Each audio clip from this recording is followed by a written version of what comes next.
game within the game boils down to the big men, the fluid versatility of Jason Collier, and his staunch defensive prowess on the inside. He's joined by teammate Alvin Jones, one of the top shot blockers in the entire nation. Meanwhile, Carolina counters with an imposing front line featuring the multi-talented Ademola Okulaja and the precocious sophomore Brandon Haywood. Earlier, the Yellow Jackets shut down the Tar Heels. The question begs, will they get stuck one more time?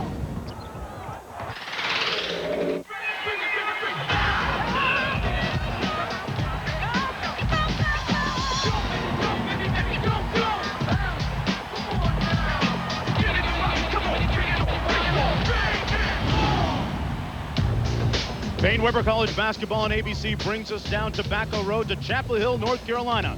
Number 9, the Tar Heels taking on the Georgia Tech Yellow Jackets. And folks, we have reached the midway point of the ACC schedule. Just a few moments ago, Maryland lost at Wake Forest, dropping them to 7-2. North Carolina comes in at 5-3, coming off a loss at Duke. Georgia Tech, meanwhile, coming off a big win at home against Clemson at 4-4. Hello, everybody. I'm Mark Jones, joined by Dick Vitale, and welcome to Chapel Hill. Dick, you know, earlier this season, North Carolina lost at the hands of Georgia Tech. Sometimes payback is easier said than done. Just a few moments ago, we found out their starting point guard, Ed Cota, will not play today because of a leg problem. Well, you know, Ed Cota not in the lineup. He's the catalyst, the engine. How good is Cota? When I think about Ed Cota, I rate him one of the top 4 point guards in America, along with Andre Miller, Khalid El-Amin, and Jason Terry. But now this could be the coming out party for Mr. Ron Curry. Remember this about Curry. He came here on his campus as the high school player of the year in football and basketball. Well, today's his day to shine, and he's going to have to be superb to be able to beat Georgia Tech today. A tremendous amount of talent for Curry. Meanwhile, when you talk about the successes and failures of Georgia Tech, it's enough to put any coach into the therapist's office. I mean, they have been so up and down this year, Dick. You talk about up and down. They're the Dow Joneses, baby, like my stocks, up and down. You think about Kentucky by 41. Then they come back 48 hours later and they beat North Carolina, get beat by Hofstra by 19 in New York. But now they've won 3 of their last 4 games in the ACC, and they're playing well. The tandem inside, Collier and Jones, have been a major factor, but the key is the little guard, Tony Aikens. John Saunders and Digger Phelps in the studio right after this. And welcome to Payne Weber College basketball. John Saunders joined for the first time by ESPN analyst Digger Phelps, now ABC analyst Digger Phelps. Let's get you ready for this game in the ACC. North Carolina against Georgia Tech. Tech won the first meeting, although North Carolina higher ranked and higher up in the standings. Well, Jason Capel in that game as a freshman goes 3 for 12. He's not playing. He's out with mono.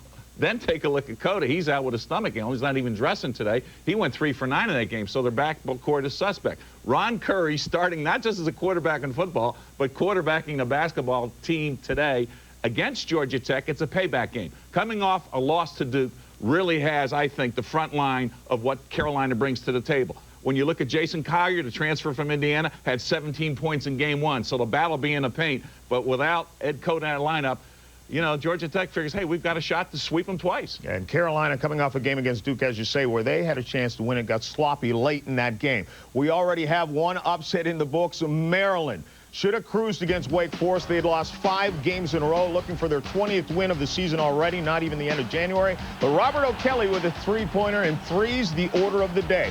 Joseph Amanet out of the corner for 3. At that point, Wake Forest had an 18-point lead. They not only win, but they crush Maryland 85-72. Robert O'Kelly, a career-high 32. But he only had 3 turnovers, and that was a key against Maryland's pressure. And when you look at what Maryland does now, being ranked 4th in the country, they were fighting to be that #1 seed someplace in the nation, but now they allow Cincinnati and Kentucky to chase them, because I still feel that probably Connecticut, Stanford, as well as Duke have locks on the #1 seed, even though we got that big one next week out west with UConn going to Stanford. But that really hurt Maryland today for fighting for that #1 seed. How about this one, Digger? Indiana was about to lose at Penn State, but A.J. Guyton in the second overtime, game tied at 95, and he hits the 3. Well, incredible game, because Penn State really played well early. Danny Earl, Calvin Booth inside, and for Indiana to get this win, they stopped the bleeding, so to speak, in the Big Ten, because I still feel that the Big Ten will probably get the 7 ranked teams into the NCAA tournament. still just 4-5 in the conference. West Virginia pummeled at Rutgers 87-61.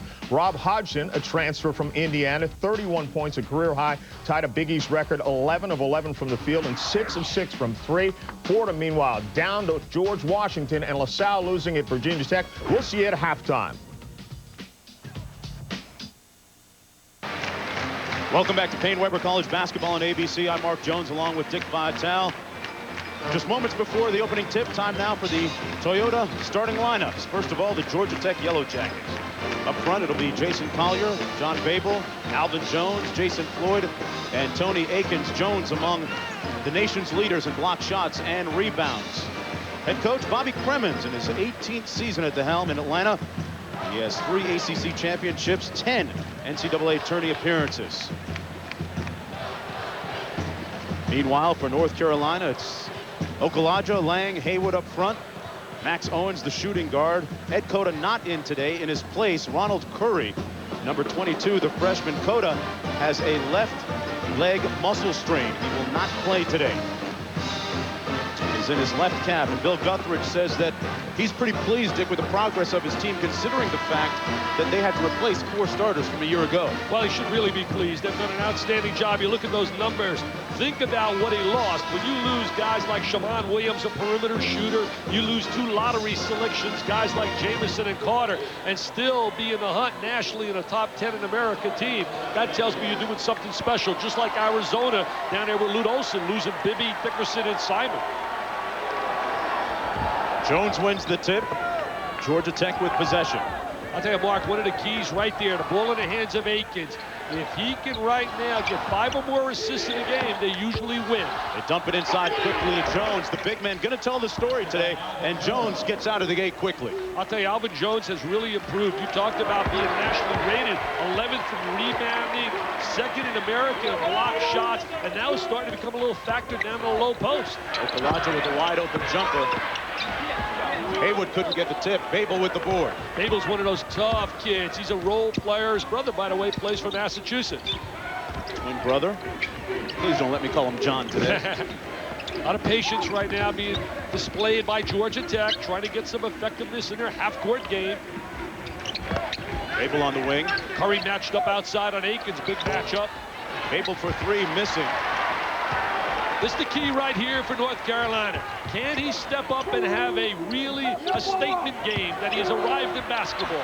Haywood, the sophomore, missing. Collier couldn't find the handle. The foul is against North Carolina. I was talking, obviously, of Ron Curry, the superstar quarterback. You said you've seen him twice play quarterback. Unbelievable talent, Dick. At one point during the football season, that guy had 80%, had accounted for 80% of their total yardage. Well, I'll tell you, their coaches told Brett Musburger and I that they think he's going to become one of the great quarterbacks to ever play, not just here at North Carolina. Hey, I want to send my best out to my partner, Brent. Get better, baby. Little respiratory problem. He'll be ready next week down at Stanford. Big game coming up against Connecticut. Right here on ABC. Collier inside.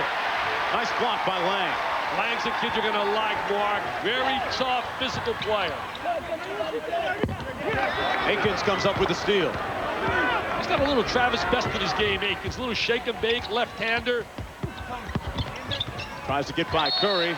Throws it out of bounds. Decision-making going to be so important for Akins today at the point. A little sloppy play right now. We're watching inside. Look at Lang right there. He doesn't go with the fake, and he puts it right back on a kid that played at Indiana. What a win by A.J. Guyton, hitting that big trifecta for the Hoosiers. Here's Curry from Carolina. Man-to-man defense. Curry and Akins, good matchup on the perimeter. Lang with a nice left-handed hook. I'll tell you, he utilizes the jump hook as well as anybody in college with either hand. He was effective against Duke down there on the inside as well. Had a dozen points against the Duke Blue Devils in their loss earlier this week. Best rivalry in all of college sports, Duke and North Carolina. Akins out top. Curry really ahead defensively from his offensive game. Babel with the tip. He's active on the offensive boards. Couldn't get that one to go. And that's what he does really well. Had a leg injury earlier this year. Haywood inside. They got to get some shots for Haywood. Owens, he'll put it up. A little strong rebound, Collier. In the game they lost to Georgia Tech, Haywood only had 4 field goal attempts. A little sloppy here in the early going. North Carolina doesn't have that great team speed that they've had in the past. Owens makes his second jumper. Owens has 2 points in the game, and he's the guy that's been getting the start in place of Capel since Capel came down with mononucleosis. Played at Mount Zion Academy, was a teammate of Tracy McGrady, now playing in the NBA. Little double post action inside with Collier and Jones. Looks like they're laying off of Babel, Dick, making him a shooter. Well, that's really good strategy right there. They're saying right to him, we're going to allow you to shoot the perimeter. We're going to back up on Collier and Jones. Oh, take a look at it. There's their backcourt. There's their backcourt. Their assistant coaches. Look at the numbers. Look what they're missing. Wow. Not only are they missing those numbers, you miss great basketball IQ with the experience of Ed Cota. And Jason Capel's going to be a solid player here during his career. Yeah, Dick, I'm told they're going to reevaluate him on Monday. Get an update on his mononucleosis condition. He told me before the game he really feels great. Another turnover by Carolina. Here's Jason Floyd gliding in. Oh, he got to score. I think you got to count that. Owens went up with the block. Might have been goaltending. Wow. Very close. Remember, you got to get it up in its upward flight. Owens with a wide open jumper off glass. Max Owens, though, taking advantage of the PT, playing time. Made a couple of big baskets early against Duke. He had a career-high 13 against Georgia Tech in their 2-point loss earlier this year. Akins. Rebound Curry. Nice feed to Lang. Knocked away, and it's Georgia Tech ball. Gave it up just a little bit too soon. Should have taken one little extra penetration and then dropped the bounce pass.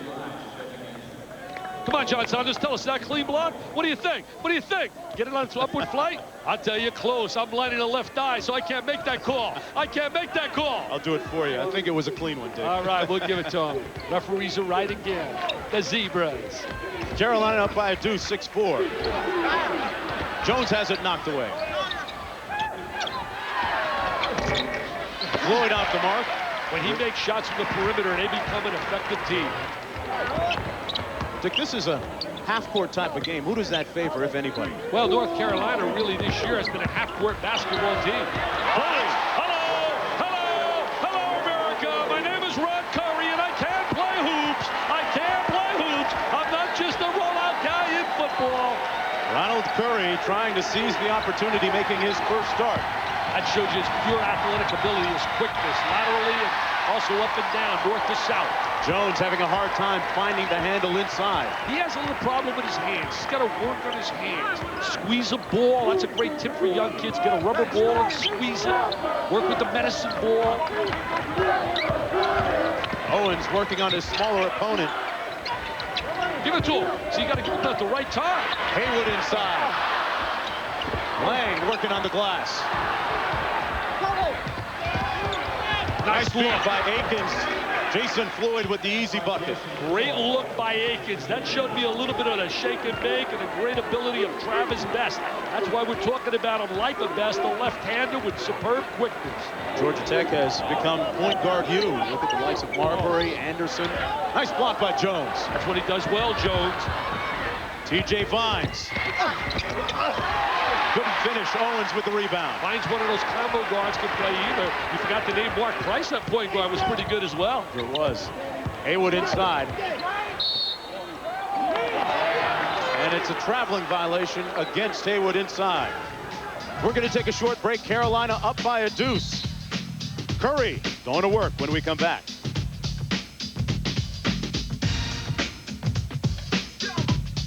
Welcome back to Payne Weber College Basketball. Whoa. Look at that. ABC Sports is online and in cyberspace. You can ask questions of Dickie V. Send your questions about today's game to AOL. We're on AOL, and ABC Sports is the keyword.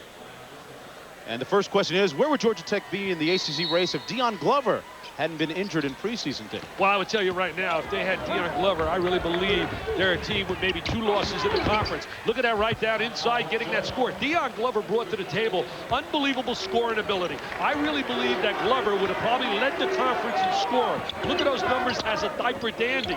He has star ability. There's no doubt about it. He's a beautiful young man, and his presence would have really created opportunities for Jones and Collier.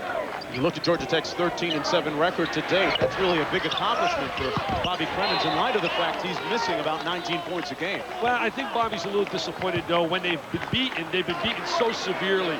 Oh, look at that shock, America. Look at that shock. Wake Forest, oh, wow, blowing out Maryland. Indiana gets a W. Bobby Cremins had to be disappointed losing by the numbers, 41 and 41 to Duke and Maryland. I mean, to Duke, and also getting blown out by Kentucky. Jason Floyd out top. A couple of substitutions in for Carolina. Vasco Eptimov. He's a big, strong inside player. Gained his eligibility only about 2 weeks ago. Was suspended for 18 games. He gives him a rebounder and a passer, Mark. Frederick also in the game for Carolina. That was their 6th turnover. He tried to make a spectacular play there rather than just take the routine play. Nubian on the court now at the point. Akins from downtown missing. You know, with the 6 turnovers, you miss Ed Cota's presence on the floor. Rebound Collier. They're not getting any shots for Collier. They got to get him involved offensively. Had 25, his career high, matched it against Clemson. Jones fouled, meanwhile, inside by Bursticker. 6'10" sophomore out of Virginia Beach. That big kid, they have so much size. That's the strength of this club. They can beat you with a lot of size, good half-court execution, and an understanding how to play when they have Cota and Okulaja on the floor. If you're just joining us, keep in mind that Ed Cota is out with a calf injury. There he is. Oh, he's yawning. Look, he's bored. Come on, Eddie. He wants to play. He doesn't like the suit on. He wants to put the uniform on. Looks better in a uniform than in a suit. I said to Bobby Cremins, I said, is Cota playing today against you? I was alone in the locker room. He said, Dick, I coach Georgia Tech. He said, but do you think maybe he won't play? Jones fouled inside by Eptimov. Got a nice feed from LeBerry. And in honor of Super Bowl Sunday, Super Bowl 33 in Miami. Wow, look now, at this. Here's one for you. I know the answer to that. I know the answer to that. Hey, would I win a prize if I give you the answer? I know the answer. You got to wait a minute. This is our Aflac trivia question. Oh, I know the answer. Nice look ahead. Curry on the break, rising up nicely. That's what he's got to utilize, his speed. You can start to see now a little basketball flow and rhythm to his game. Ronald Curry with 4. Sorry, Dick. 2-3 zone right now, Mark. Lines out top. Jones got his own rebound. Starting to assert himself a little bit offensively. Wants the ball inside. Akins again from 3-point territory. A little cold here in the early going. Stolen away by Vines. Sloppy play right now offensively.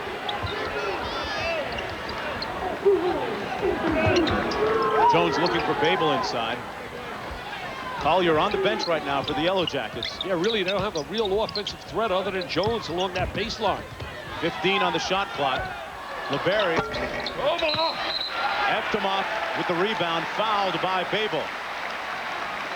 Got to make sure that you have your mouthpiece in today. The bows are flying high and wild. We'll be right back after this.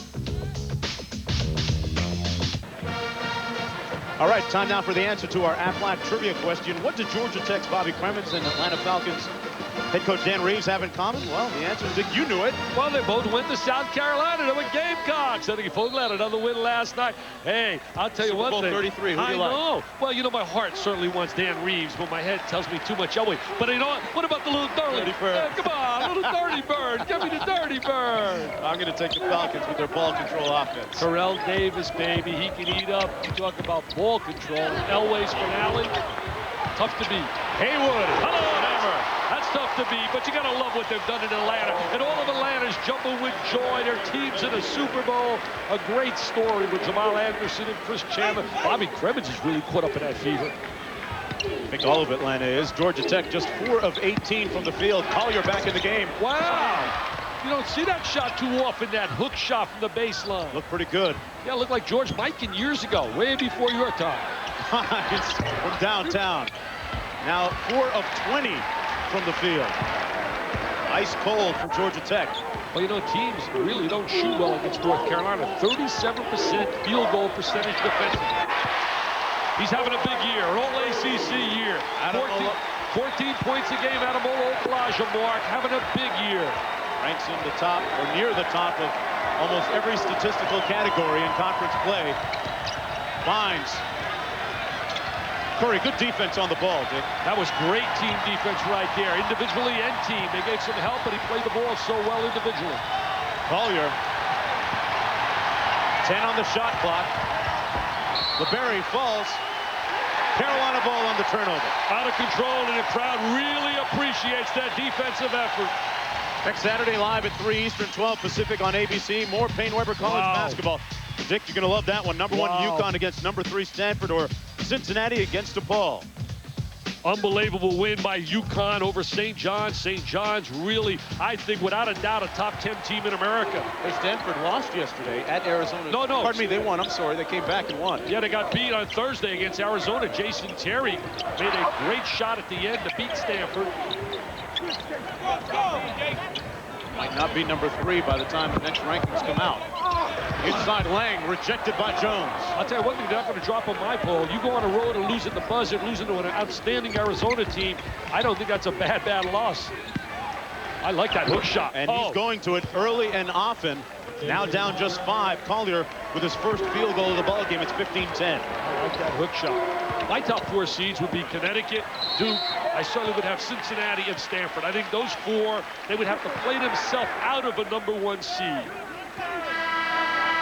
Now take a look. Young players are not using this shot enough, Mark. Look at this big guy. Look at the beautiful form. Good offensive player. The rap on Collier has always been, will he be tough enough? He's certainly showing here. They love him at Georgia Tech. That's 22-11 in his debut in a win over Georgia. And by the way, I do remember George Mikan. You do? Yes, I do. A young guy like you. Now, Digger Phelps can remember him, but you and Saunders are too young. Haywood kicks it back out to Okulaja. He's a big-time DePaul player. Missing that 3-point attempt. Curry with a nice move. Little sloppy and a foul committed by Akins. They're really sloppy, Mark. You're 100% right there. Hey, UCLA in a war right now with Washington. I think when you look at the nation, the best conferences in the nation are the Big Ten, the Pac-10, in terms of depth. You see the depth of those leagues, it's amazing. Rick Barnes doing a heck of a job. Hey, next Sunday live at 6 Eastern, 3 Pacific on ABC, it's the AFC-NFC Pro Bowl from Honolulu, Hawaii. Don't miss the NFL's best players, among them Randy Moss and Reggie White playing in perhaps his last Pro Bowl. Randy Moss was a tremendous high school prospect in basketball as well. I understand that with his kind of quicks. Eftimov muscling inside. Carolina just a step quicker here in the early going. Okulaja. They don't seem to have a good rhythm to their offensive half-court game, though, right now early. Yeah, you can really tell that they miss Ed Cota. Well, he's their catalyst. You got to remember this, Mark. You look at the minutes he's played. He's played more minutes than anybody in the ACC, 36 minutes per game, and all of a sudden you take the engine away, and that really takes you time to be able to develop a rhythm. Let's talk about minutes played. Okulaja among conference leaders in minutes played. Curry out top. Okulaja's been like an Iron Man. He's been a leader. He's been able to make the 3 this year. He's been multi-dimensional. Georgia Tech now in his zone, Dick. Yeah, you got to get in the gap in that zone. See, here's what Curry, you don't want to pick up your dribble. That's a no-no what he did there for you young kids. You don't want to pick that dribble up. Got to attack it. Eftimov inside. Oh, you got to make that. You got to make that layup. Rebound Jones. Didn't go up strong, Mark. He didn't go up strong. He was tentative when he went to the basket. Little high-low entry. I get the feeling, Dick, that some of those guys for Carolina inside are thinking about Alvin Jones and his shot-blocking ability. That's a good point because he's such a dominant shot blocker that coaches are going to really emphasize that in the scouting report. Folks, it's Super Bowl Sunday. Oh, wow. Little dirty bird. Carolina leads by 5, and Payne Weber believes that the best investment is investment in education. Today they salute John Babel as a scholar athlete of the game and congratulate him on his own investment in the future. Payne Weber recognized that commitment to education with a $1,000 donation to Georgia Tech for ongoing research. Payne Weber, you can't lose with an investment in the future. Hey, East Street Man, they're going on tour. Bruce getting ready. Clarence, he can play that sax, baby. Hey, a little Born in the USA. Maybe you can get me tickets when they go on tour. Try to get a gig. Oh, going up top. That's where they Chris go. Lang. They go inside. They really are a dominant team if you allow them to get the ball inside to Hayward and Lang in the low blocks. Great play off of the timeout. Man-to-man defense. Curry really locked it up Akins early in the game. Oh, that's offensive. Jones just bowling over Hayward. Hayward is south this year. And a technical foul, too. Some good movements. Got a tee right there. Don't need that tee. You don't want to hurt your club. Bobby's got to be a little frustrated right there. Not quite sure what it was that he did.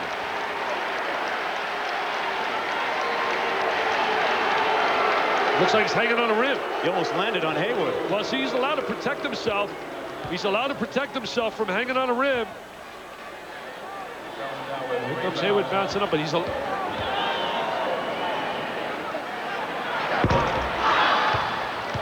player control fouled against Jones. That was the first call.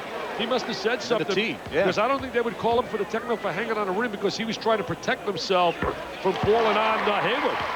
And Dick, that personal foul, pardon me, the technical foul, counts as his third personal. Yeah, exactly. So that becomes big. He's got to go to the sideline now. And they lose the effective player on the inside. Frank Scagliotta doing some communicating with Bobby Cremins, explaining to him the situation. Jones had 6 points and 9 boards in the earlier win against the Tar Heels.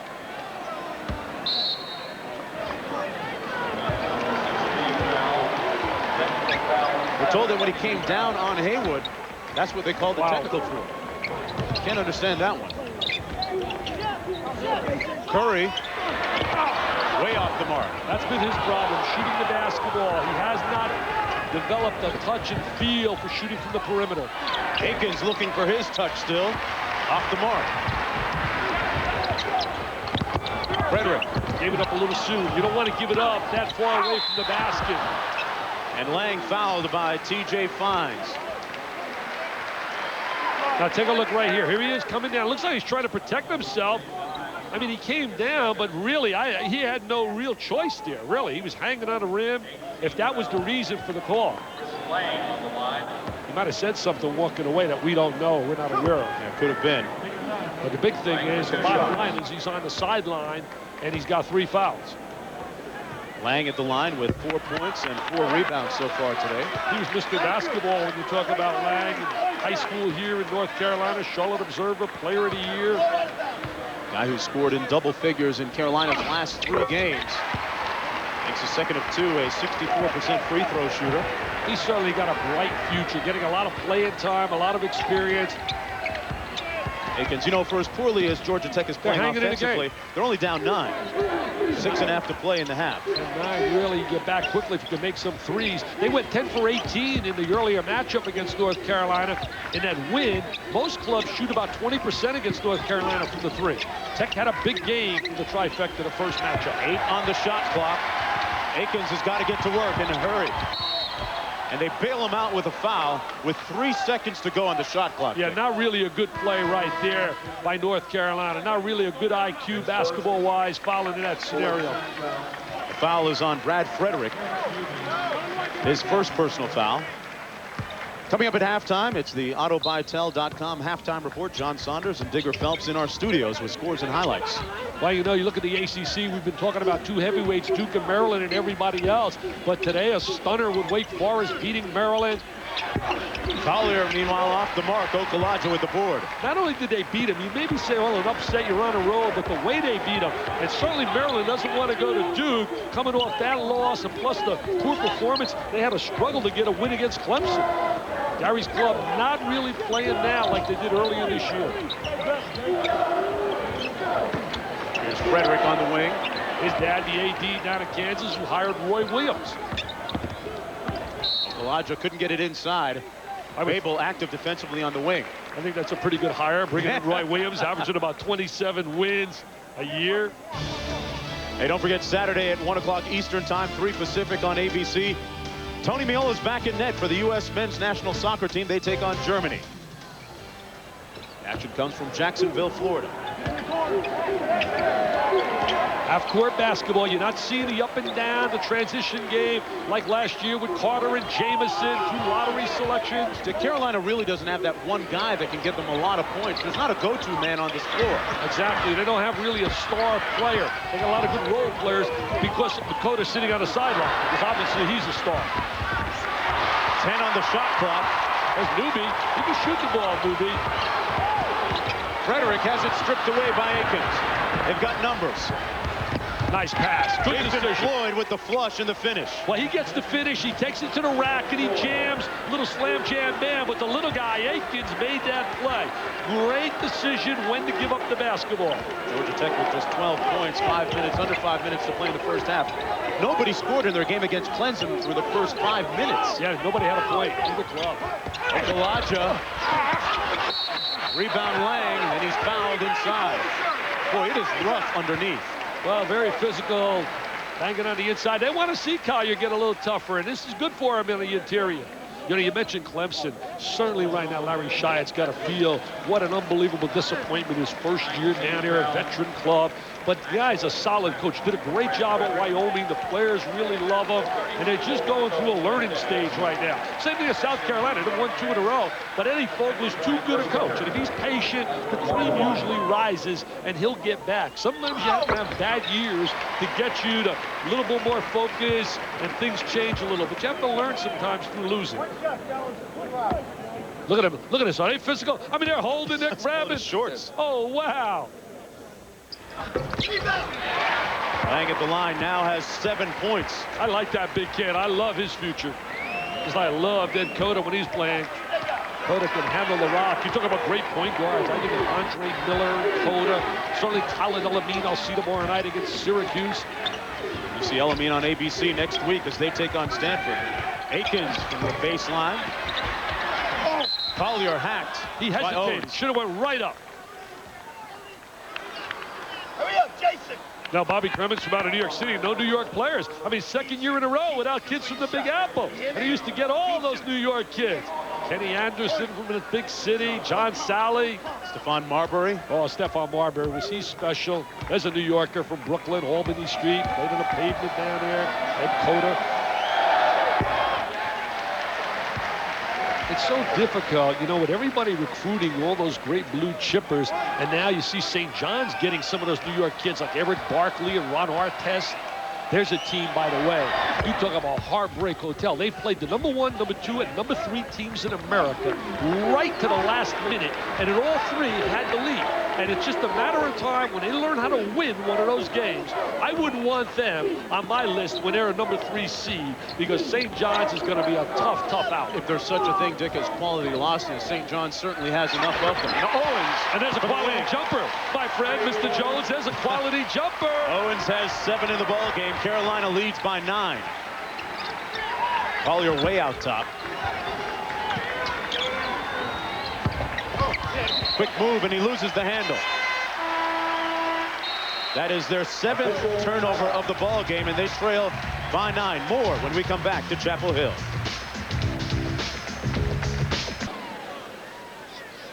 Carolina leading by 11. Dion Glover, boy, they could use him right now, Dick. This team shot under 40% in the first 12 games. They're 0 for 8 right now from the trifecta. There's a look at Derek Wittenberg, played for Jimmy V, Valvano, our guy, when they won that national title in '83. He could make a few threes. I always call him the Tony Dungy of coaching. I mean, he just needs an opportunity and a chance. He's got such a great way with young people. He's a classy guy. He's also on a board of directors at the V Foundation to raise money for cancer research. Ronald Curry back in the game. Okulaja for 3. Got it. I'll tell you, he has improved his range as a shooter, averaging 43%, rather shooting 43% from the three-point line. Last year, he was a real suspect from out there. Collier can shoot the 3. Hello, the big guy. You're right on call, Mark. Shooting the trifecta, the 7-footer, a little inside-outside play. The lead down to 11 points. Under 3 minutes to play in the half. What do you think about Curry's job running the offense, Dick, so far? Well, he's done a decent job. Again, limited in his playing time, making that transition from the football field, but he's really got a little bit under control.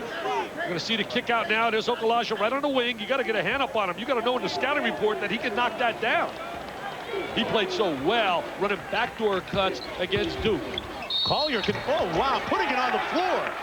Took 3 dribbles, Dick, and got to the bucket. I'll tell you one thing, even Jason Collier right now, playing the way he's playing here with Georgia Tech, in that Indiana lineup, to give some balance inside and outside, because Indiana has no post presence. They're perimeter oriented with Guyton and Recker and company. Now look at him going to the basket.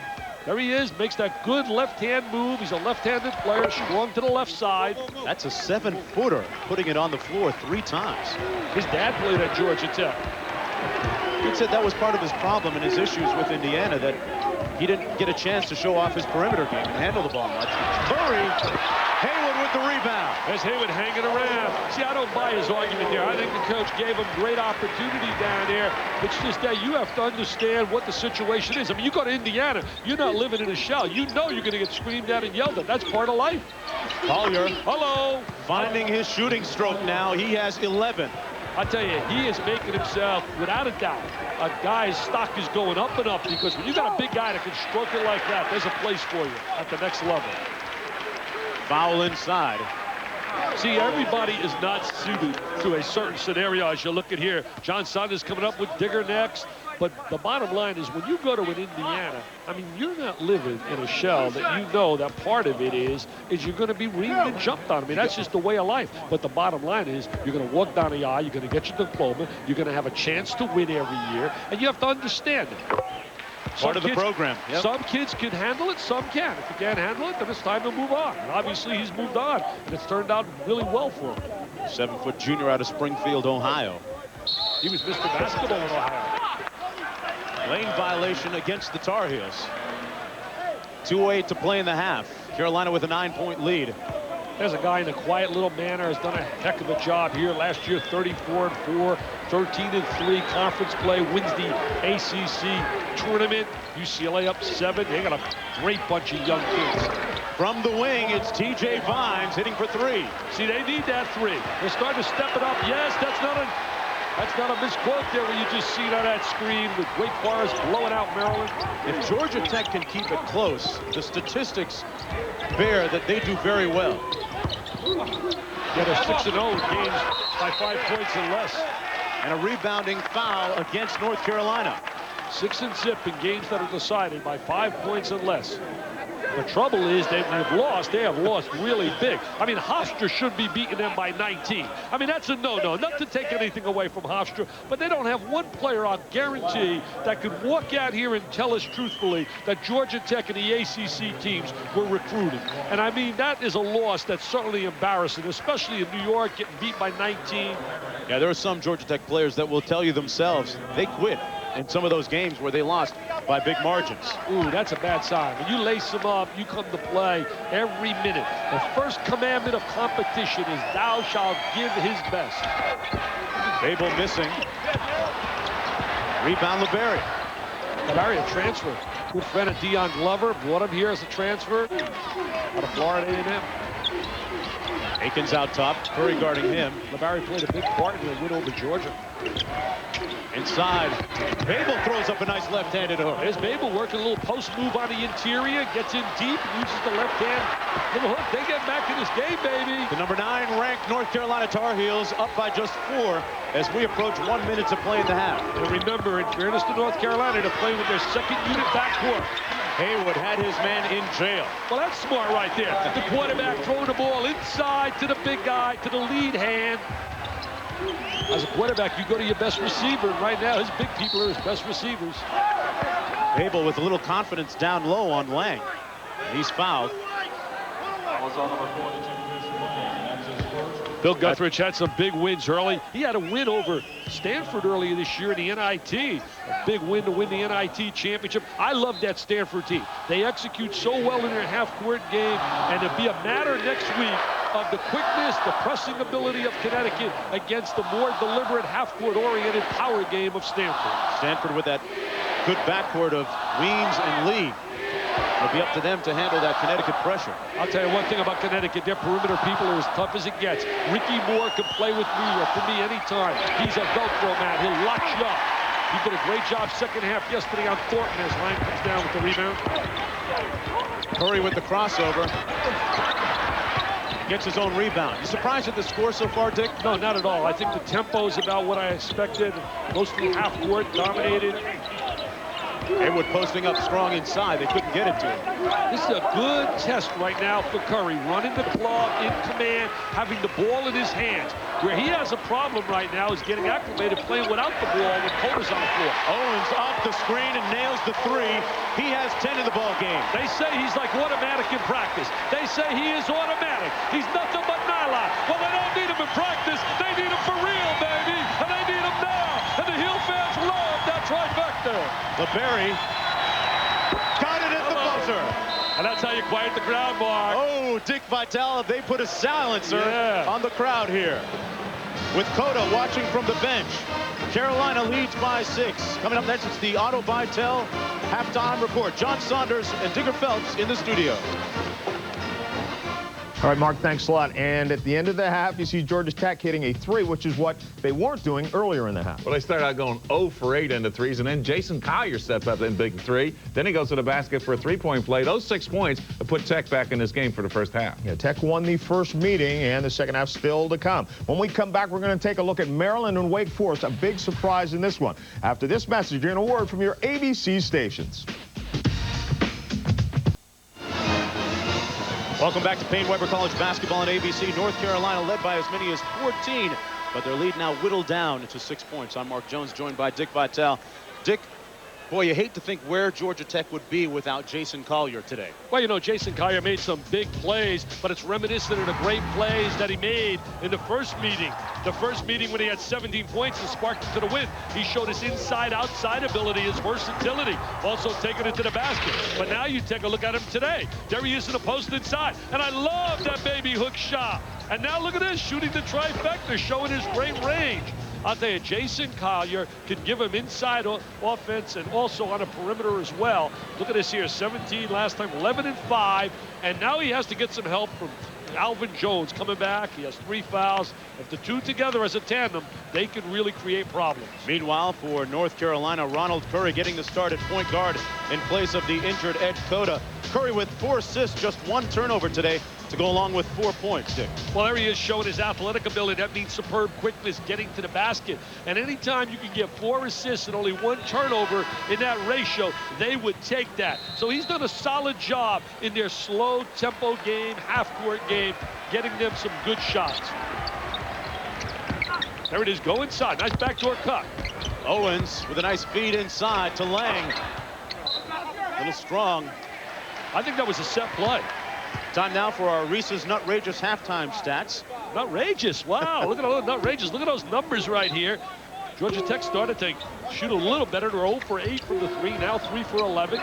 Carolina, meanwhile, with no points off the bench. Well, that bench has been depleted, especially with Capel and with Cota out of the lineup. Here's Owens, who had the hot hand earlier, and he's still smoking. He has got candy for everybody. He has 13 points. I'll tell you one thing, he's got that nice stroke. You gotta get me some candy, man. I'll tell you this, he's got that nice stroke. Earlier this year, he was forcing shots. So important to teams is shot selection. Inside to Jones, who has 3 personal fouls and receiving some derision right now. Missing. As Babel working on the glass gets fouled. He's fouled by Okulaja. You know, we were right about our reason for why he got the technical. It had nothing to do with coming down on Haywood. It had to do with some taunting and some verbal trashing after the scene, which we did not see. But that is the reason we spoke to the referees at halftime. Sometimes with a young player, a sophomore, maturity sometimes an issue, and it might have been in that case. He was a heck of a high school player out of Lakeland, Florida, Kathleen High School. Played with a kid I love, B.B. Walden. He's a diaper dandy, along with the kid Troy Murphy at Notre Dame and Richard Jefferson at Arizona. They don't get a lot of publicity, but they've been solid. Babel finally makes a free throw. He is 1 of 3 from the line today. Hey, Bobby, they can't understand what he's saying. They don't understand that New York talk. I mean, are they kidding me? Look at Bobby Kremens, a New Yorker. True and true. Hey, if his hair wasn't gray already, it surely would have been after the season they've had. Well, at least he's got here. I wish I had some here. Babel makes the second of 2 to cut the lead down to 7 points. Just underway here in the second half.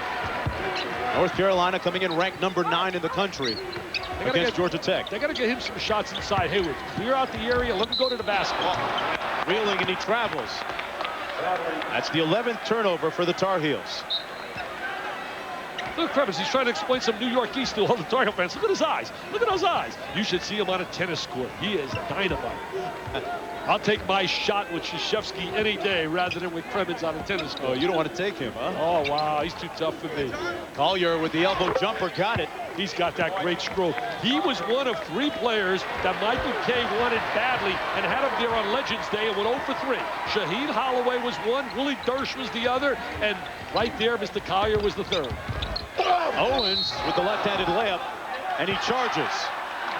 See, out of control. That's what he was doing earlier this year. Shot selection, as I said, is something that young players have to really, really learn. And Bill Guthrie just sat next to Dean Smith, who was a master at teaching shot selection in their passing game. So he's out of control, no doubt about it. Up in the air, left hand, twisting, turning, going nowhere. Yellow Jackets with an opportunity to cut it to just 3. Floyd in and out. They're going to get Floyd some looks. He was 4 for 4 from the 3 in the first meeting. Collier hits nothing but air. Jones with the rebound. And a forced pass inside by Akins. Poor decision. That's a good call right there by you, Mark. No question. Forced the attempt. Owens. Rebound Floyd. I'll tell you one thing, Owens is shooting with a lot more confidence. He's not shy. Floyd. Up and down we go. Getting more into an open court game here early in the second half. See, that's the kind of style that Curry wants to play. He's a racehorse ready to explode. Haywood misses. Floyd with a strong rebound. Each team going down the floor with empty trips the last 2 times each. Jones. I'll tell you, good looking offensive move by Jones inside. Didn't fall down. Got a good look at it. Here's Curry. See, down at Hampton, he was the system. He took the ball and went right to the basket. And he was able to dominate on a high school level. He was 2 levels above everybody, Curry. But this is a big adjustment for him. Here's Akins. That's some motion, not enough motion offensively. Got to learn to move without that ball. Inside to Jones. Owens digging nicely. Babel with the reverse. Nice baseline reverse layup by Babel, but that was created because of the attention that Jones has drawn on that sideline. Babel has 6. Bobby Kremens says, fellas, let's give it some heart. I tell you, he's trying to steal one here. If he can go back-to-back this year, beating Carolina twice, a big, big lift. Scoreboard problem. And the scoreboard has gone dead.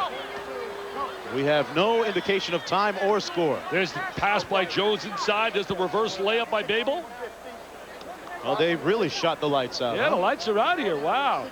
Yeah, I know, 1650, I guess right. Oh, you're an electrician. Go over there, help him out. Come on, come on, Mark, go help him out. I didn't go to Georgia Tech. I can't figure out that stuff. Oh. Oh, wow. Hey, don't forget next Saturday, more Payne Weber College basketball on ABC. #1 UConn against #3 Stanford or Cincinnati against DePaul. I'll tell you one thing about UConn. We talk about their perimeter players, but to really be a big-time winner, you got to have role players. And Ricky Moore and Kevin Freeman are great role players like Carrawell and Battier are at Duke. We'll be right back after this.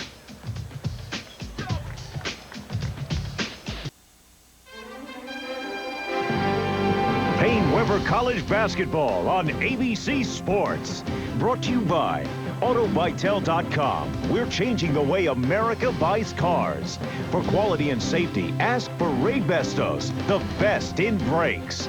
Arthur Anderson, helping in ways you never imagined. And the new Regal GS by Buick, official car of the Supercharged family.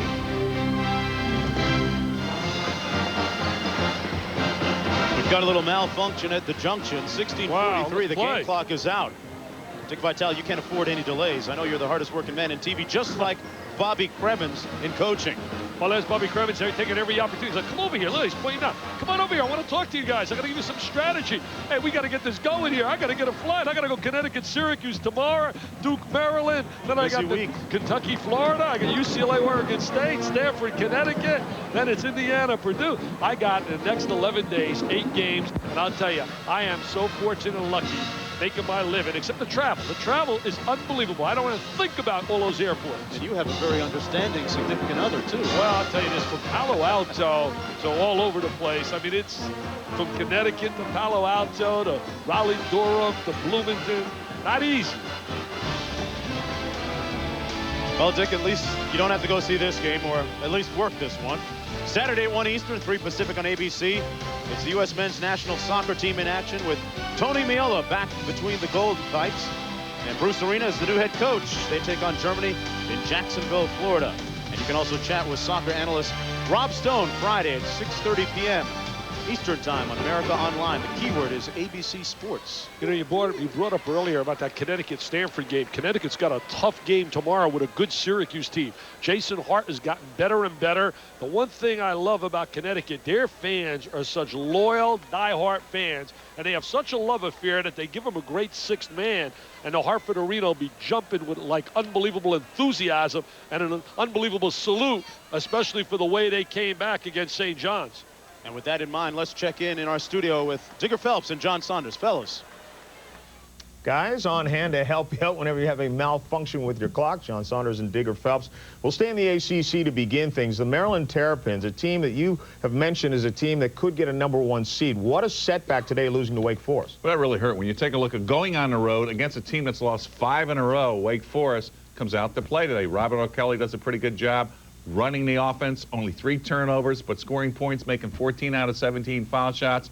But when you look at the ACC, Maryland had a shot at that #1 seed, being the second #1 seed along with Duke in the NCAA tournament. Now when you take a look at what happens, here comes Kentucky, here comes Cincinnati. So Maryland, Gary Williams now knows this is not a good road loss, let alone for what they did. It's their #1 seed. Yeah, and Maryland, as a matter of fact, along with Duke, really looked like they were the 2 teams who were just a little bit ahead of everyone else in the ACC, but it did not look that way today against Wake Forest. Now, UCLA, in a game that's underway in the second half right now, they have a 10-point lead on Washington. This pretty much a must-win for Washington. Well, Washington made it to the Sweet 16 last year, and when you got a team coming back like with Todd McCullough inside, who's a great point rebounder, get the thing done, they just didn't get focused first half. With 9 steals by UCLA, they really got themselves going. Baron Davis back in the lineup since January. A solid team. Steve Lavin knows this is a big road win for them, but a real disappointment being down 10 when you know you've got to win at U of Washington. There's no conference tournament, John, so now it's how you play yourself in. This would be a tough loss when you don't beat a ranked team at home. We'll keep you up to date on that one. Another one that went into double overtime in the Big Ten. Indiana somehow gets this done and wins it 98-95 in the second overtime. A.J. Guyton hitting the winning shot. Right now, let's go back to Mark Jones and Dick Vitale. Hope they got things sorted out, guys. Actually, John, we finally did get it squared away. I think they called in an electrician from Georgia Tech. Well, you know, I agree with Digger about Maryland really hurting itself, but I look at the top 4 #1 seeds now, and I think Cincinnati is going to be tough to be knocked out of here. I can't see them with any potential losses, to tell you the truth, especially the way they played at the end against Xavier and the way they blew out Louisville. And Stanford, you got to look at their losses. They lost at Maryland in terms of played them in Washington, D.C. by a deuce, and they lost a heartbreaker to Arizona at Arizona with Jason Terry. And if they can beat Connecticut at home at Maples Pavilion, which is a mini version of what Cameron's all about down there in Palo Alto, that's going to be a tough road game for Connecticut, especially after beating them by 20 last year. I saw them last week, Dick, and Mike Mad Dog Madsen is one of the best post-up players in the country. Yeah, I think they're going to lock up the West as a #1 seed. First Sticker has it knocked away, but it's Carolina ball with 10 seconds to go on the shot clock. We'll reset it for you. It's 38-35 in the second half. 16:31 to play. I'm Mark Jones along with Dick Vitale. Ed Cota, the starting guard for North Carolina, unavailable today because of a leg injury. Well, you know, let's see if that time really hurts Georgia Tech. They're on a nice little run. That's a second air ball he has shot today on his jump shot. His jump shot is not there. He's got to utilize what he does best, and that's get to the basket. As you look at Ed Cota sitting on the sideline. See right here, here's Ron Curry. He has struggled all year shooting from the perimeter.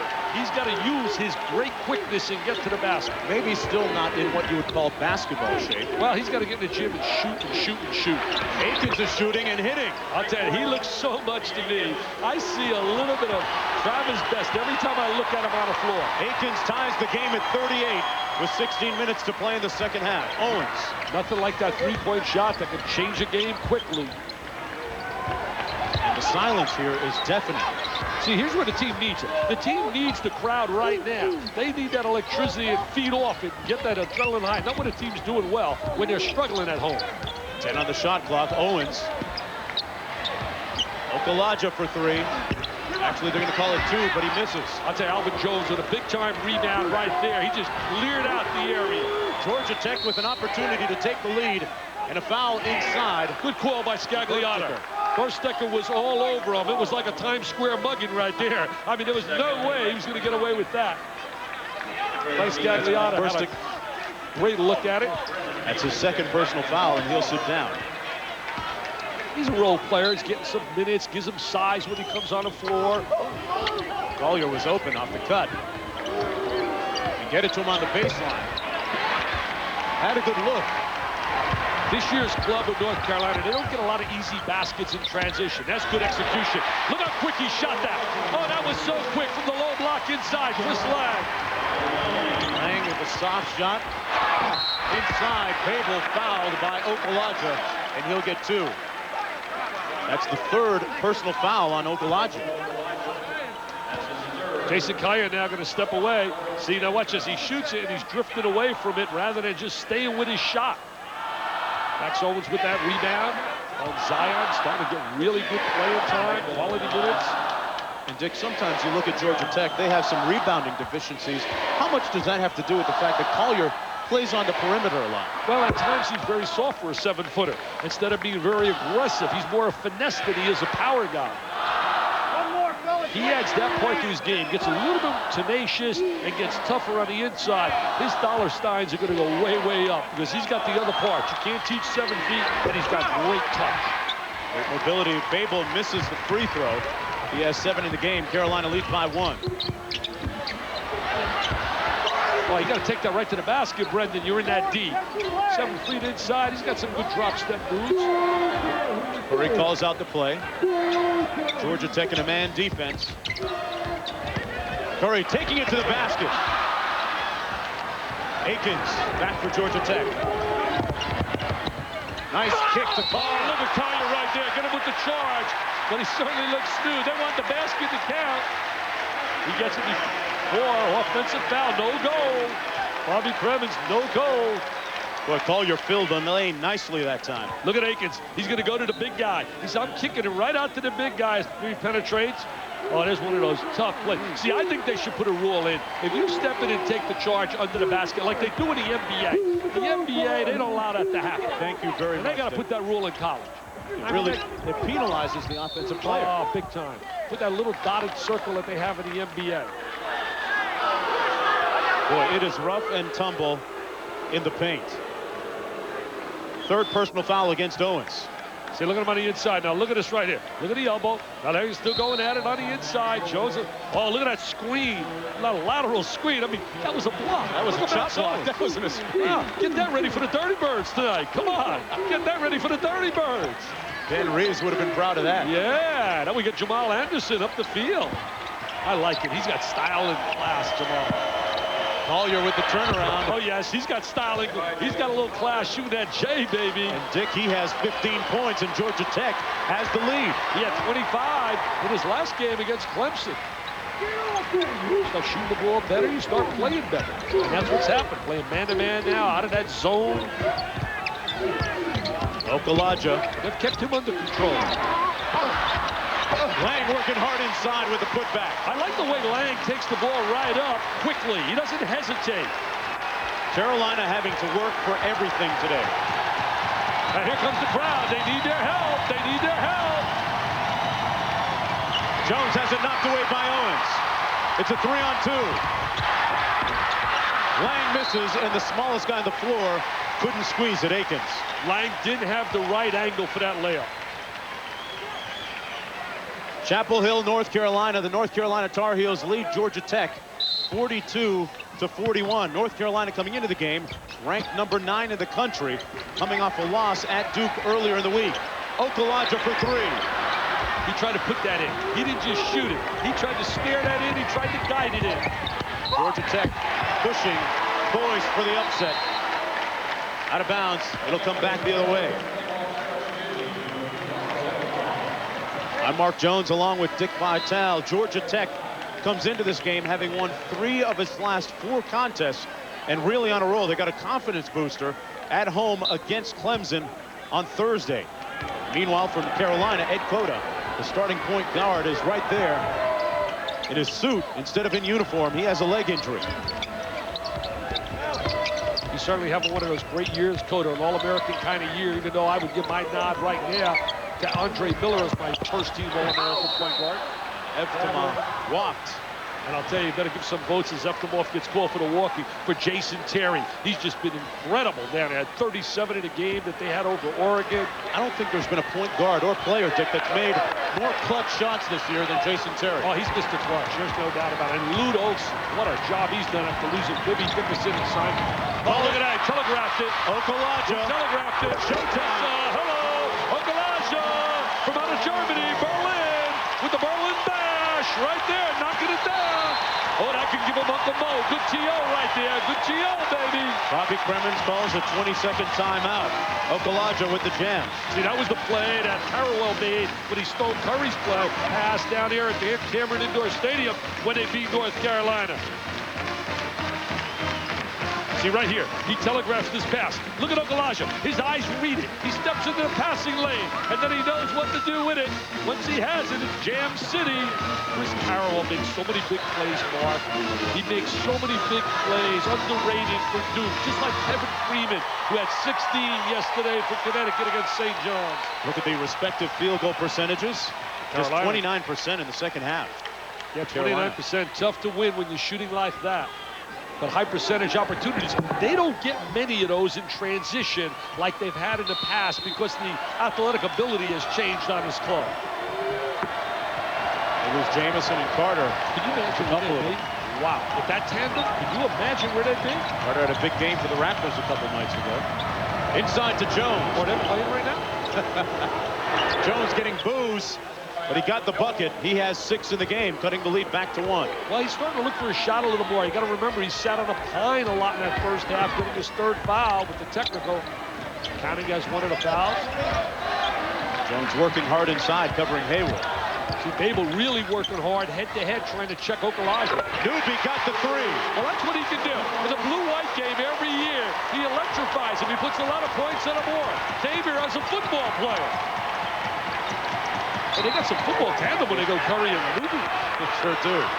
At halftime, they honored the football team here at Carolina, finishing up 6-5 this year under the tutorship of Carl Torbush. Still rough down low, but Jones put a lesson on him and got the hoop. We'll be right back.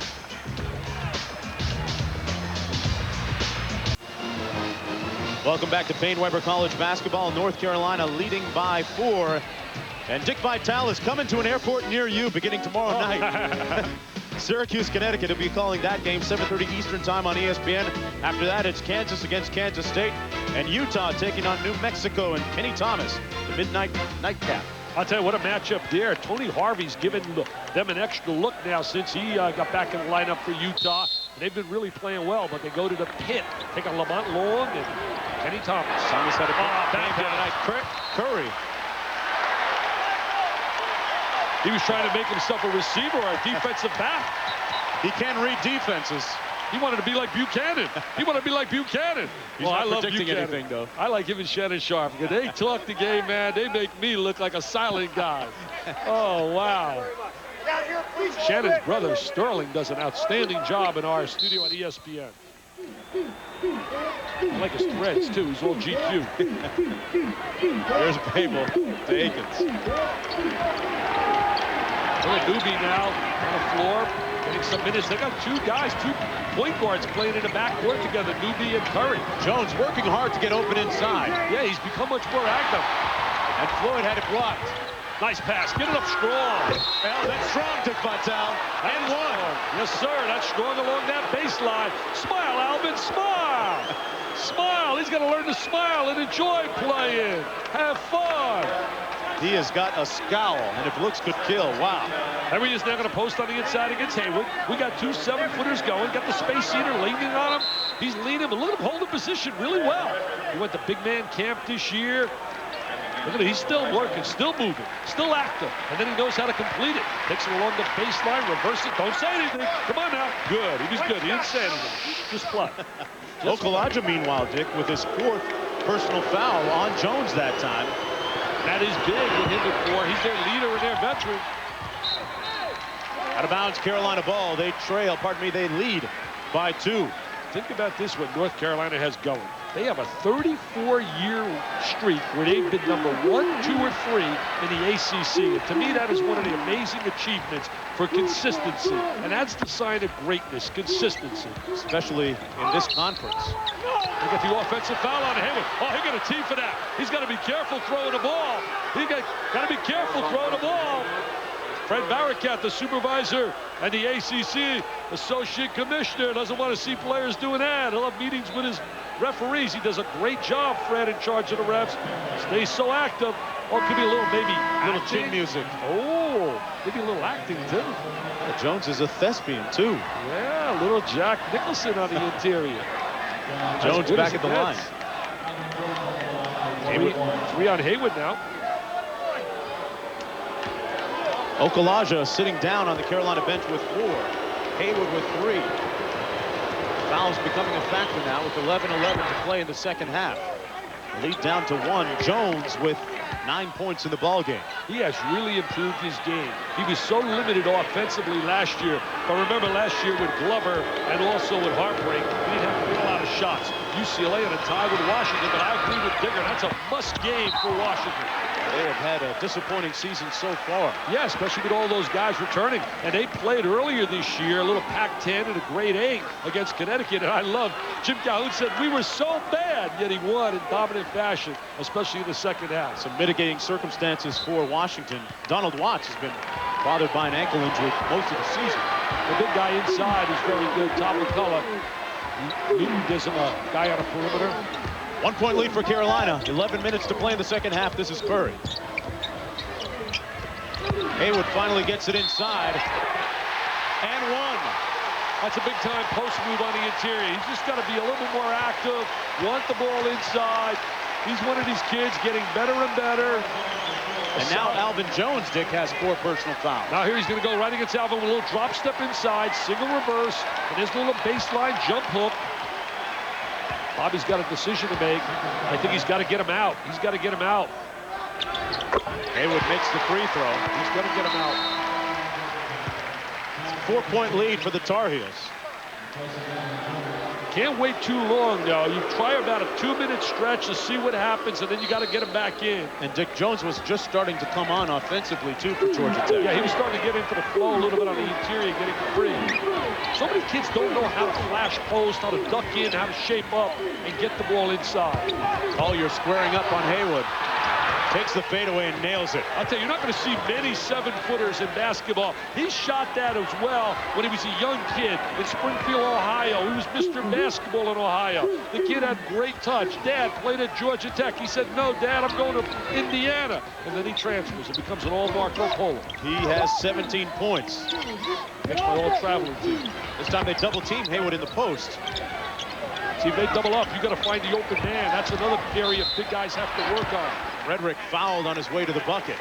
So many big players, when they get attention, don't know how to find the open man. Elton Brand has certainly gotten better and better in the post. I was shocked today to see Obina Ekezie at 1 point. He's so skilled inside for Maryland against Wake Forest. That Maryland team playing a little bit seemingly distracted of late. Wow, maybe they were thinking ahead to that Duke matchup. I mean, I can't believe it. They're so talented.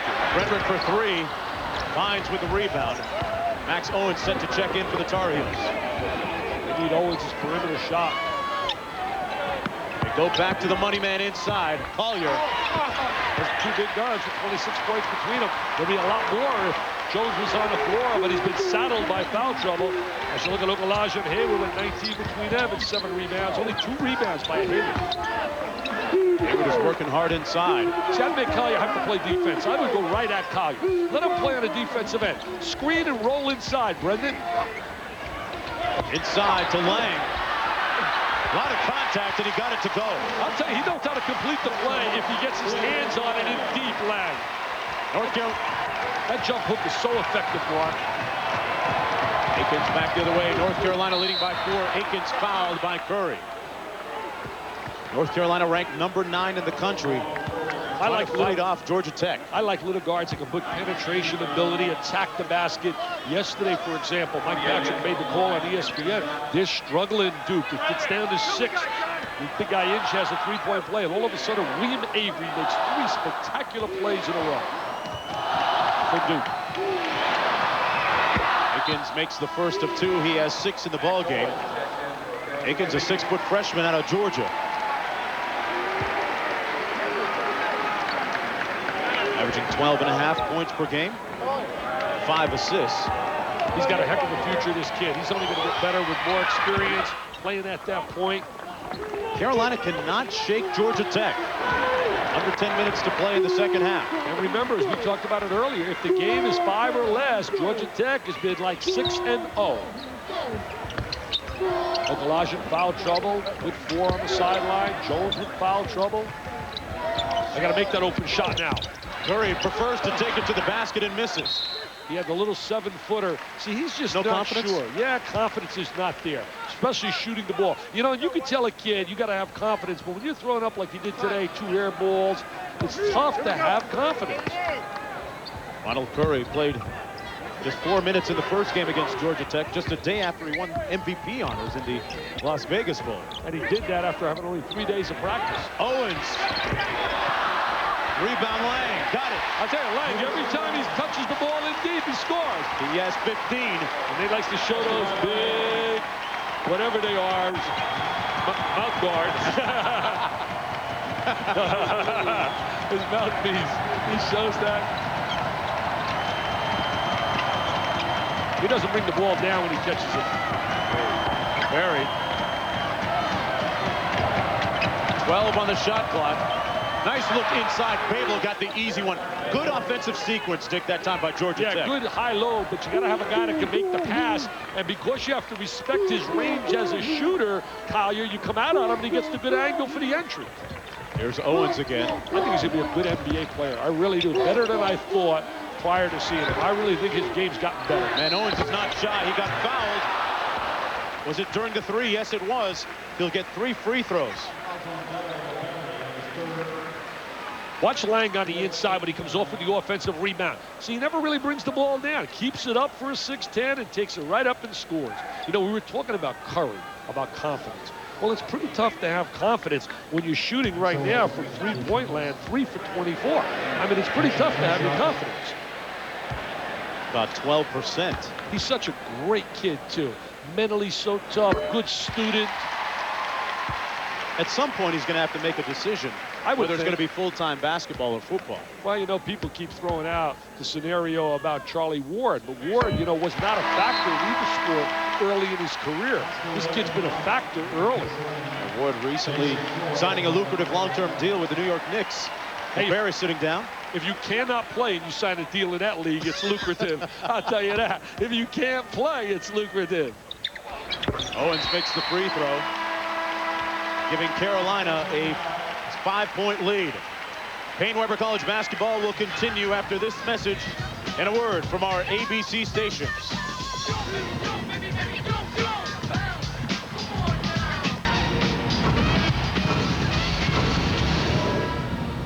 Welcome back to Payne-Weber College basketball on ABC. Georgia Tech trailing by 5 with 7:59 to play in the second half. This is becoming a game of attrition. Jones with 4 fouls and Okulaja with 4 for Carolina. Well, when you look at Carolina with their foul trouble, and now with the injuries and the illness with Cota out, as you look at Okulaja sitting on the sideline. A steal, Curry, nice feed to Frederick. Curry could have completed that play and scored. Didn't need that extra pass right there. But then again, I think that's the confidence. Not even thinking shot. Well, he's going to be tested because Cota could be out for a little bit. Well, you know, Cota's out, Capel's out. They missed the 6'8" Capel on the perimeter. See, double up, you got to find open men. Haywood misses. Eftimov with the putback. Vasco Eftimov did that against Wake Forest. Very effective inside against the Demon Deacons, and that's what he did. Good offensive rebound. Lead up to 7 points with 7:20 to play in the half. Floyd's got to hit one. They need that jump shot out of Floyd. He's had a tough time on the road, but his last 2 games, he's done better from the perimeter on the road. He's tough at home, but he was 4 for 4 against North Carolina in the first meeting and had 18 points when they beat North Carolina. And that surprised because they had come back beating Carolina after losing by 41 and were embarrassed, humiliated by Kentucky. Yeah, they got blasted in that game. Bobby Krementz calling a 20-second timeout. Wow. Washington up on the Bruins. Well, you know, Washington experience against those diaper nannies. UCLA's got a lot of good young kids. They lost to Oregon State. Oregon State, we have that game next Sunday, UCLA and Oregon State, after we do the Stanford game. And I'll tell you, Rick Barnes has turned that team around. That team earlier this year lost to South Florida, lost to LSU. I mean, Texas struggled, lost to Houston, and now they're like right up on top of that Big 12. Yeah, being led by Gabe Manecki. Hey, you talk about the Big 12 as you look at the first meeting in today from the 3. The Big 12 could possibly have no teams in the top 25 tomorrow. That'll be the first time since 1984. But I think Kansas will get in. See what Georgia Tech does out of the timeout. Collier fouled by Eftimov out top.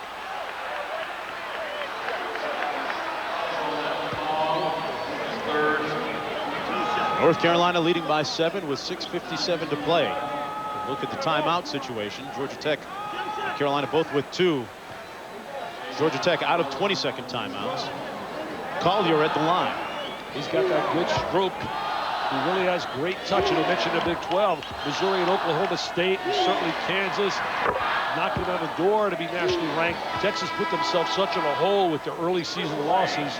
And Nebraska's played a lot better. I haven't seen the kid Hamilton, Danny Nee's kid, but they tell me he's a good player. Lang's had a good game here. Eftimov taking a seat. Lang with 15 points to go along with 10 boards. See, he's showing that mouthpiece. Likes to show that mouthpiece. Lets him know he's ready. Collier cuts the lead down to 5 points. Under 7 minutes to play in the second half. Well, Curry's going to have to show that he can make plays at winning time, managing the clock, managing his teammates. He hesitated.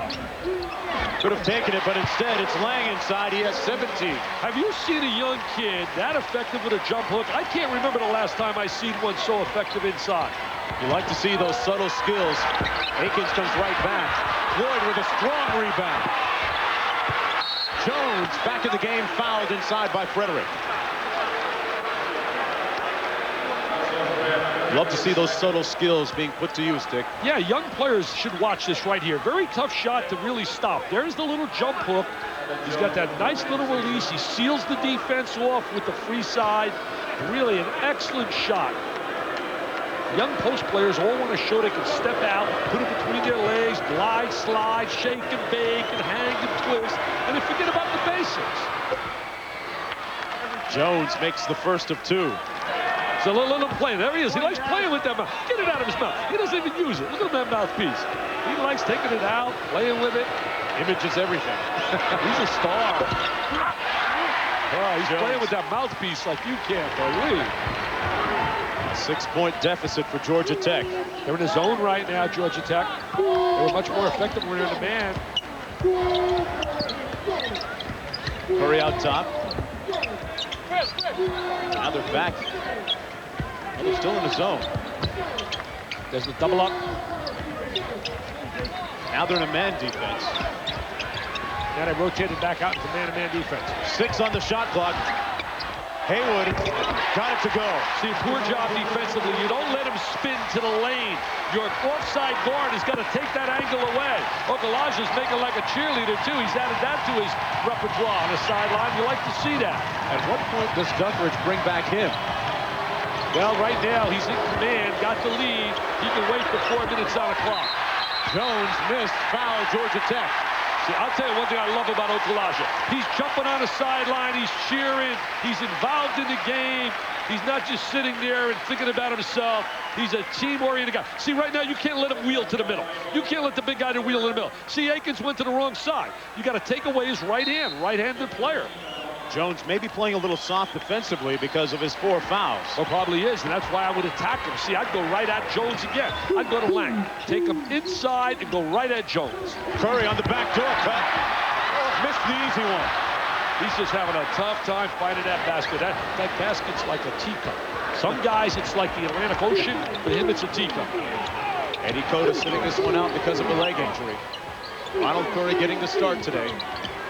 Akins having a tough day shooting the 3. Good inside position by Haywood. Good job of blocking out, an art we don't see too often. Tipped away by Jones, out of bounds, Carolina ball. See, less than 5 minutes now in a possession. You're +8. You got to use the clock. You got to manage time. You got to understand shot selection. Newby checking into the game for Carolina. That's what the great teams do. When you think about the Dukes and the Stanfords and certainly Connecticut. Look at Curry right here, 2 for 9 from the field, 4 points. Did a good job as a general on the floor, directing the clubs. Just got to add making shots to his game. Takes his game up a notch. That's what's happened to Jason Hart. Syracuse, he's making shots there. Otherwise, defenses start to lay off you, making you a passer strictly. Newby out top. Owens off the curl. Might have been better off shooting it. Yeah, too many passes, trying too much on the inside. Guys 3-4 feet away, trying to jam passes out of him. Lang playing on Collier now. Not going to let him get that good look. Got to step out on him for 3. Newby with the board. Had a good look at it, and he can make that shot. Newby getting some quality time. Some good minutes now with Cota out. Not a great ball handler. I'd attack him. Here's Lang. Okulaja still on the bench with 4 fouls. You know, in fairness to Newby, it's tough to be a great ball handler when you don't get a lot of playing time and a lot of minutes in real game action. Frederick fouled out top by Floyd. I mean, you look at their backcourt now, Frederick, and you look at Newby, okay, on a backcourt line. I mean, that's going to their 3rd unit. Usually their 1st unit's Cota and Capel. Then it's Curry and Owens. Got a little advice for Carolina. When in doubt, don't pass it, shoot it. We'll be right back.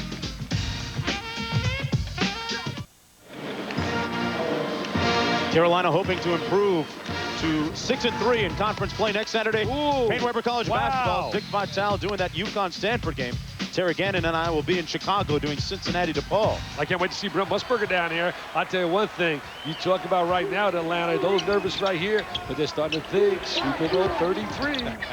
Owens couldn't pull the trigger. That's a big possession right there. They got to make something happen with this possession, Georgia Tech down 8.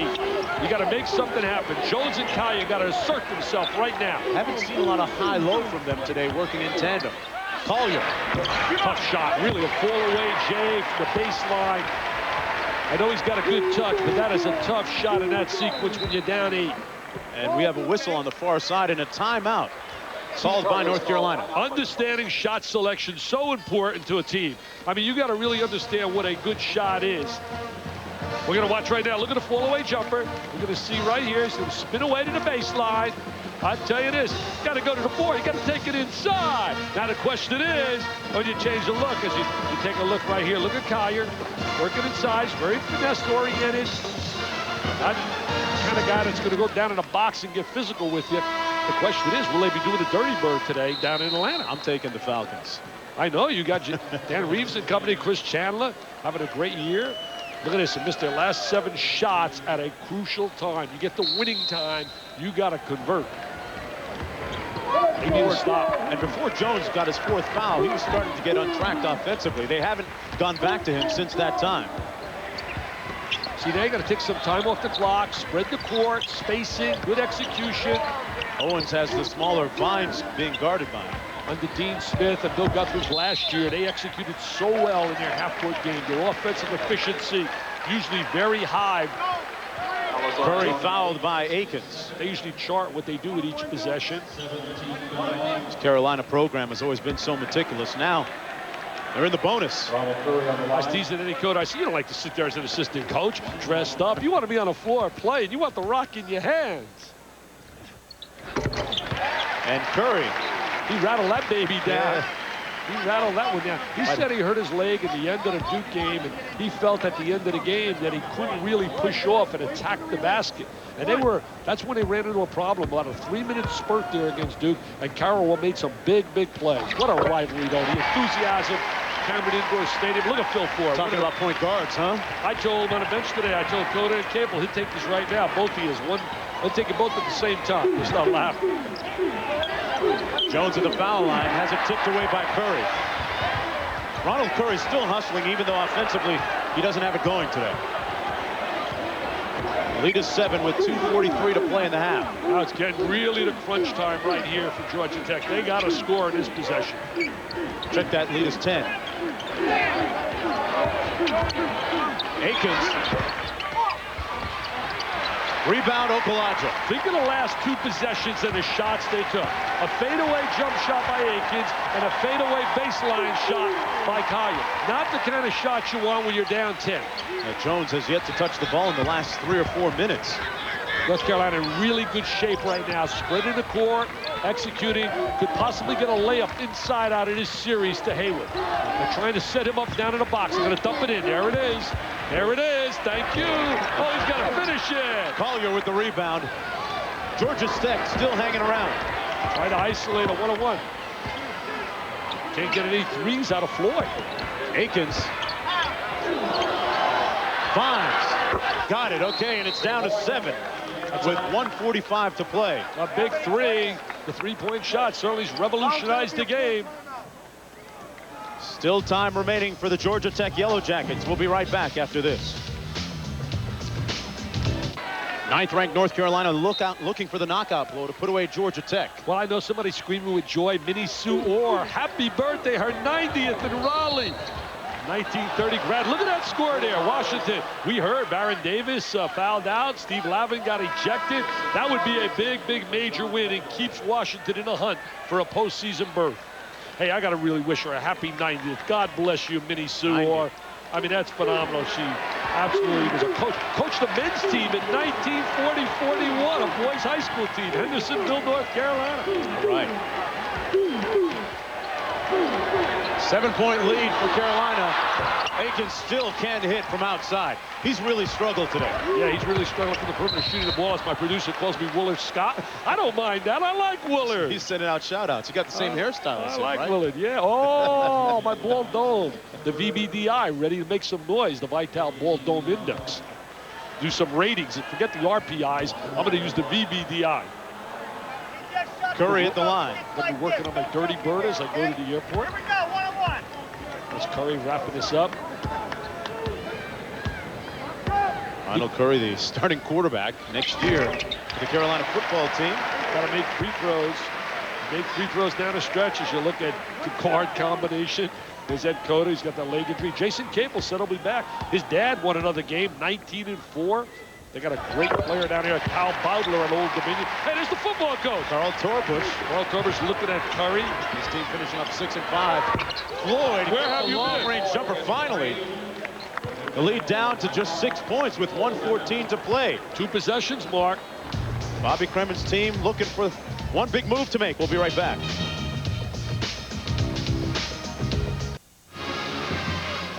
Ninth-ranked North Carolina leading by 6 with 1:14 to play in the second half. Ronald Curry making a couple free throws just a minute ago. Dick, how tough is that transition going from starting quarterback in football to point guard in basketball? Well, having never been a quarterback to do it at that level, it's tough to really understand what he's going through. But just think about all the hours and all the time. And he missed about 4 months of action in basketball where guys are playing every day. And that is just unbelievably tough. And then you add the pressure of being a quarterback in an environment where, you know, there's pressure to win here. Obviously, they've had success in their program, 7 consecutive years to bowls. Not the kind of, even though they were happy with the bowl victory, they thought this year that things would be a little better. Floyd made a three-pointer moments ago. They have not made many of them today.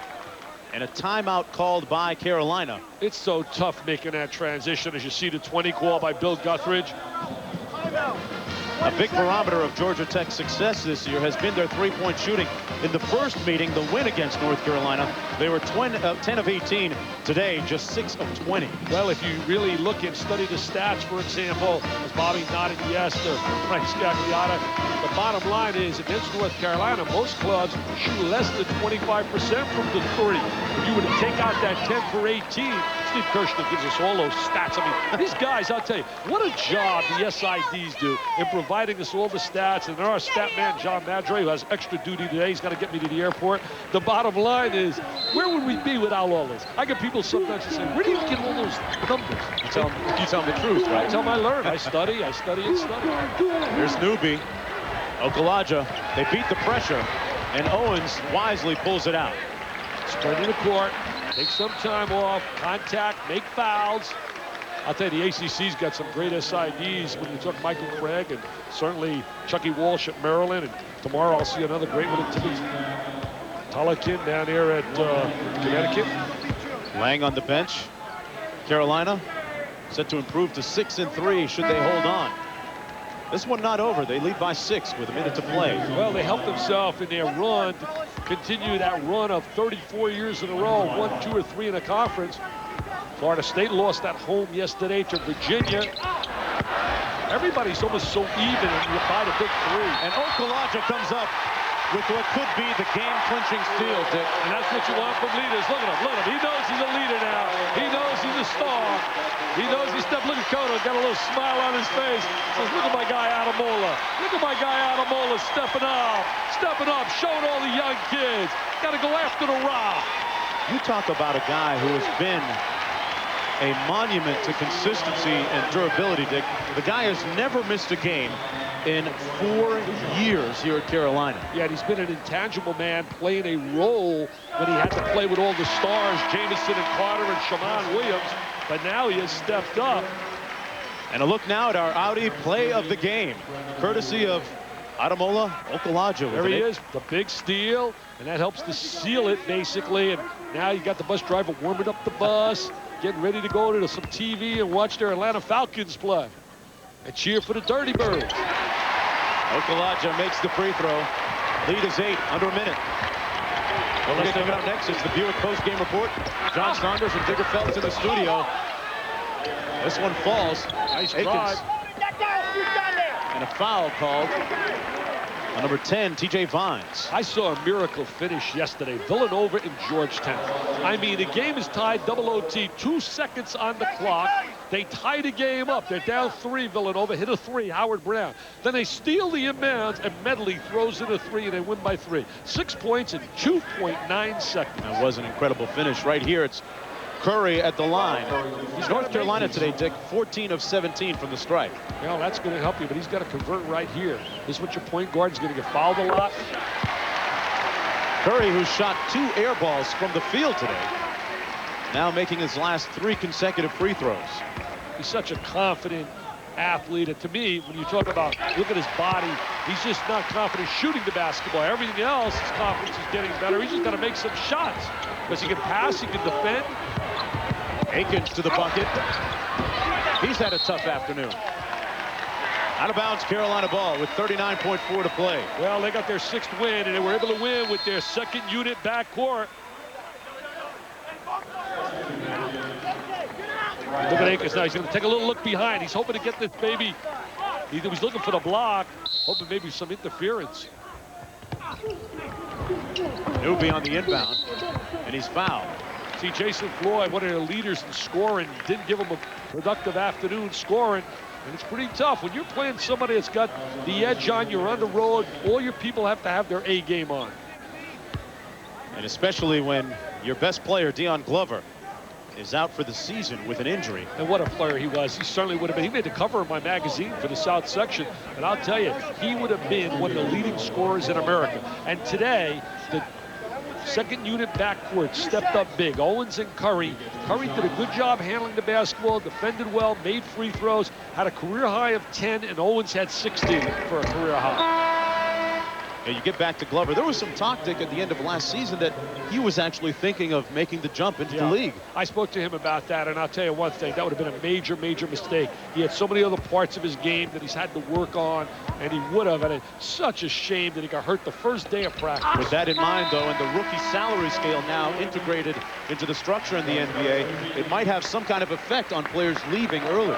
I think you're going to see some players who are quality players leave earlier because they want that clock to start running. Because now it takes 4 years before you gain your free agency.